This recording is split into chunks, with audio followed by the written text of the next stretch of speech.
Hi, ako nga pala si Kit, isang empleyado na nangangarap magkanegosyo. Kaya tara, samahan niyo ako.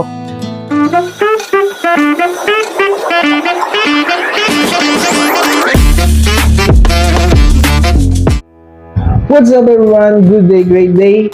For today's video, na-receive na nga pala natin yung two-tone black dial with reference number NTP1381G 1ADVF 40mm diameter and stainless steel yung material. Sobrang nakakatawa kasi hindi tayo na-scam and legitimate si supplier. What a great deal! And now, let's start to the marketing strategy. Pinicturan ko na nga at binidyohan ng ating watch.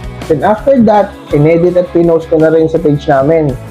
Minarket and sales ko na rin pala ito sa mga kawork natin. Di ko na nga pala na vlog dahil bawal. And within the day, na-deal ko na agad yung watch. Shoutout nga pala kay parang Edwin. Salamat sa tiwala at deal lang yan. Sa next episode, ipapakita ko yung deal na hindi ko inaasahan. So paano? See you on the next video ah. Hanggang sa muli. Paalam!